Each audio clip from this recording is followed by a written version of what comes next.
Coucou YouTube, c'est Guts. Aujourd'hui, je voulais te faire une petite vidéo pour te montrer une nouvelle, un nouvel archétype d'offense que j'ai build sur mon compte. Alors, je sais pas si c'était déjà fait ou pas avant, mais en tout cas, on en parlait sur le Discord et avec Tito, on voulait essayer de faire marcher une offense Punkbake Tiana et on essayait de voir un petit peu qu'est-ce qui pouvait être joué en last. J'ai testé deux trois trucs avec Zen, mais ça marchait pas parce que j'ai l'impression que depuis le dernier balance patch, le S2 de Zen se trigger qu'avec du monohit, donc forcément ça marchait plus avec le sort 3 de Pungbake qui maintenant fait tout le temps une AOE, donc c'est considéré comme une AOE. Et donc on s'est rendu compte que en fait on pouvait juste utiliser une Mirinae pour augmenter les dégâts du coup de notre Pungbake et derrière augmenter les dégâts globaux sur toute la team. Alors quel est l'avantage de jouer Pungbake? Quel est l'inconvénient par rapport à une offense par exemple plus classique avec du Chungpung Tiana, Chungpung Alicia? L'avantage de Pungbaek, c'est que tu vas pouvoir... Bon, forcément, tu auras moins de dégâts une shampoing Alicia, hein, faut pas rêver. Mais par contre, tu vas être moins sensible au résist sur un breakdev de Galion, par exemple, d'accord? Vu que tu as besoin d'avoir un seul mob clé breakdev que tu puisses taper, ça permet d'aller un petit peu plus vite. L'avantage de Pumbek aussi, c'est que comme tu tapes tout en une fois, en un hit, tu vas pouvoir passer plus facilement à travers... à travers les Pungbaek. Évidemment, avec l'avantage du sort 3, tu passes aussi plus facilement tout ce qui est Camille, parce que les Camilles, tu vas pouvoir mettre des dégâts qui ignorent dev, donc sortir les Camilles, sortir euh, les trucs comme ça qui peuvent être un peu embêtants. Et donc moi, à la base, j'avais surtout réfléchi à jouer ça du coup contre les Sitar et Camille, parce que là, tu vois, ce genre de compo, quand il va avec une compo, avec une Tiana habituelle, tu peux absolument pas parce que t'arrives pas à gérer ni la Camille facilement, ni le Alphas, ni la Yonghwa.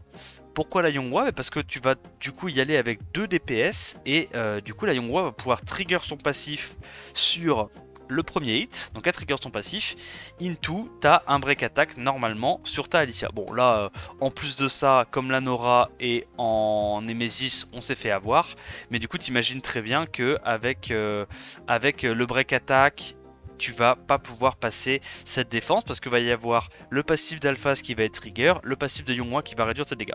Bon, dans ce genre de setup, tu vois, moi je trouve ça un petit peu plus intéressant d'y aller avec du Pungbake Mirinae parce que du coup tu vas voir que, bon évidemment c'est en partant du principe que c'est pas une Nora Switch etc, hein, je dis pas que tu peux utiliser cette offense là contre toutes les défenses, il y a des contres évidemment, mais quant à l'info que la Nora est pas en Swift, là tu vois par exemple on se retrouve dans le scénario où on a loupé un break def sur le Alphas mais on va pas perdre de temps à cause de ça, tu vois, on va juste mettre des petits dégâts sur la Sitar, on renvoie les dégâts à droite à gauche. Donc là c'était une Camille assez tanky qui a réussi à survivre. Mais tu vois que comme les dégâts subséquents du sort 3 de Pumbek ne crit pas, c'est compté comme un ignore def, la Camille ne va pas se cleanse le break def. Donc derrière tu peux tuer assez rapidement avec Tiana. Voilà. Donc c'est un nouveau type d'offense, on va dire, qui est intéressant, je pense, à intégrer à ton arsenal, hein, si c'est pas déjà le cas.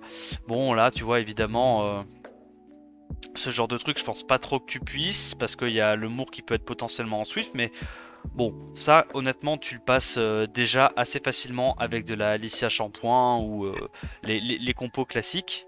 Mais tu vois, il y a quelques compos très très stall, avec de la Camille, avec du Alphas notamment, que tu pourras passer beaucoup beaucoup plus rapidement avec ça. Et moi, je pensais surtout du coup à Yonghwa, contrer un petit peu cette sitar, tu vois. Là, je me dis ce genre de truc. Bon, normalement, tu peux y aller avec du shampoing Alicia, mais le problème c'est que shampoing Alicia, tu vas pas pouvoir tuer la Camille tout de suite, et donc potentiellement tu vas perdre du temps sur la Camille. Donc ça, en rush hour, voilà, hein, l'objectif c'est de pouvoir taper les defs le plus vite possible. Et tu vois que là, avec cette offense là, certes tu peux taper moins de choses que la Tiana shampoing habituelle, la Alicia shampoing habituelle. Par contre, celle que tu peux taper, ça va très très vite. Et du coup, je me dis que grâce à ça, potentiellement, tu peux gagner des précieuses minutes sur tout le rush et puis, in fine, faire une ou deux offenses de plus. et donc ça peut être vraiment clutch. Voilà. Au niveau du build, l'avantage aussi avec cette compo, c'est que c'est très facile à build. Pourquoi c'est facile à build? Parce que tu as le lead 24% de to crit de Pungbaek. Donc en gros, tu vas aller chercher les 76% de to crit pour être capé sur à peu près tout. Moi, en termes d'artefacts, j'ai mis du dégât crit en fonction des max HP, dégâts crit S3. Tu peux aussi aller chercher du buff attaque augmenté. Moi, comme tu le sais, sur mon compte, j'ai beaucoup de knockers qui sont runés. Du coup, bah, j'étais un peu à court d'artefacts. Faudrait faire le calcul, mais je pense que sur un setup comme ça, potentiellement, dégâts crit, buff attaque augmenté, dégâts élémentaires, c'est ce qui peut être le plus intéressant. Moi j'ai mis du dégât sur haut, concrètement tu peux mettre dégâts sur light si tu veux aller taper ça contre des alphas, des trucs comme ça. T'as vu que là, bah, même en allant taper sur une Yonghua, j'arrive quand même à mettre du 60k grâce à Mirinae, donc au final tu vois que c'est pas très important d'avoir du dégât élémentaire, tu vois. Je pense que honnêtement, tu mets du dégât crit en fonction des max HP des deux côtés, ou du buff attaque augmenté des deux côtés, et honnêtement, t'as déjà des très bons dégâts. Et l'avantage, c'est que tu te permets d'avoir des dégâts qui sont assez constants, quel que soit le type d'élément que tu tapes. Donc ça peut être intéressant aussi. Au niveau de la Tiana, bah Tiana c'est rien de spécial, hein. C'est du speed dégâts crit attaque, tu peux mettre du speed dégâts crit 13, on sait jamais, contre des Nora qui seraient susceptibles de taunt speed, ça peut être sympa aussi tu vois d'avoir de la res pour moins facilement se faire taunt. Le Gallion n'a absolument pas besoin d'être aussi rapide, moi il est comme ça parce que je le joue... j'ai une compo Tiana anti-Tianlang avec mes mobs rapides pour outspeed les Tianlang. Mais le Gallion, tu peux mettre du classique, hein, soit du Vio fight, ou moi le mien, bon là tu vois, il est en speed to crit accuracy avec un set accuracy pour augmenter un petit peu la Q de mes autres mobs, mais c'est pas très utile dans ce genre de compo. Moi ce que je te conseille, c'est soit un triple fight, soit un Vio fight pour si jamais tu loupes un break def vraiment clé. Même si normalement avec ton Pungbaek t'as pas besoin d'avoir du break def sur tout le monde, juste une seule target, mais on sait jamais. Si t'es très malchanceux et que t'as pas une seule target qui s'est fait break def, bah tu peux avoir un petit proc Vio, avoir un sort 1, ça peut te clutch des games. Et la Mirinae, moi je l'ai mis en double fight broken set parce que j'avais pas des runes fight assez rapides. L'avantage d'avoir une Mirinae rapide, c'est que tu vas pouvoir avoir le boss speed sur ton Pungbaek, et du coup tu vas pouvoir avoir besoin d'un petit peu moins de speed et tu auras moins de chances de te faire cut. Concrètement, tu fais la Tiana, la Mirinae le plus rapide possible, speed tune à la Tiana, et derrière du coup ce petit boss speed va te permettre de clutch 5 à 10 de speed sur ton Pungbaek, hein, parce que tu vas bénéficier du buff speed pendant 1 à 2 ticks, et grâce à ça, ça peut te permettre d'avoir un peu plus de dégâts sur ton Pungbaek. Et du coup, donc le Gallion, comme on a dit, en triple fight. Pungbaek, tu vois qu'il n'y a rien de spécial, il est en attaque, crit damage, attaque, avec un build en swift de mon côté. Arte, je te les ai montrés. Pour la Mirinae, tu peux lui mettre des artés multi-hit. Alors pourquoi multi-hit? Parce que en gros, alors je me souviens plus c'est quoi l'explication, mais les artés multi-hit que tu mets sur ta Mirinae, via l'interaction du sort 3, ça augmente les dégâts de tes knockers qui tapent derrière. Voilà. Donc en gros, ça veut dire que là, bah, par exemple, le Pungbaek derrière, il va avoir ses dégâts améliorés un petit peu grâce au multi-hit de la Mirinae.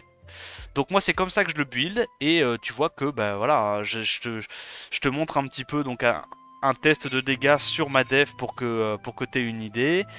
Donc on va mettre, je sais pas moi, un mob haut qui a quand même voilà, donc 700 de def avec un peu de dégâts du vent réduit, donc c'est pas non plus ridicule tu vois comme défense. Évidemment si tu as une grosse réduction vent ça sera un petit peu moins, mais je vais te montrer juste après avec une grosse réduction vent. Grâce à la Mirinae, tu prends quand même du 60k. Bon, alors si t'as pas Mirinae, il y a quand même d'autres petites options. Tu peux faire avec de la Myriam, donc forgeron feu. Tu peux faire avec de la forgeron dark. Pourquoi je pense que Mirinae c'est mieux? Parce que grosso modo, t'augmentes à peu près autant tes dégâts, et surtout il y a le buff speed qui te permet d'être un petit peu plus rapide. Donc moi j'ai tendance à préférer avec Mirinae. Si t'as la Forgeron Dark, sûrement que ça doit être intéressant aussi, parce que comme ça t'as le double setup break def avec ton Gallion, avec la Forgeron Dark qui peut être assez sympa. Et au niveau des dégâts, honnêtement c'est à peu près similaire. Donc peut-être quand même que tu peux préférer soit avoir une chance de plus de mettre le break def, soit avoir un build un petit peu plus lent sur ton punk break pour faire donc plus de dégâts. C'est un petit peu à ta préférence. Myriam, pour moi, je l'ai testé un peu, mais pour moi Myriam c'est quand même moins intéressant que ces mobs là. Et du coup, bon voilà, si tu as l'option, je pense principalement du Myrinae ou la Forgeron Dark. Et c'est à peu près tout. C'est à peu près tout pour cette vidéo. Je te montre une dernière fois donc à quoi ça correspond. Là tu vois on peut très bien imaginer au hasard un galion en wheel. Bon moi j'en ai pas de runé parce que je suis un putain slacker, mais bon là tu mets un galion wheel, tu peux l'utiliser dans ce genre de setup hein. Tu vas focus le Abelio et tu tues.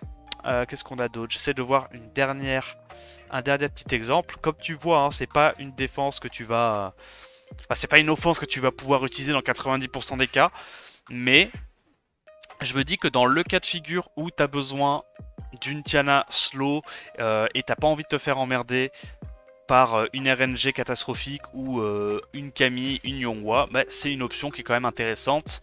Hop, 70 000 AOE. Derrière, ça revive même pas parce que ça avait été up lors d'un dernier balance patch contre les nanas. Donc voilà, ça peut être intéressant. Dis-moi si toi tu utilisais déjà cette offense, si tu la connaissais.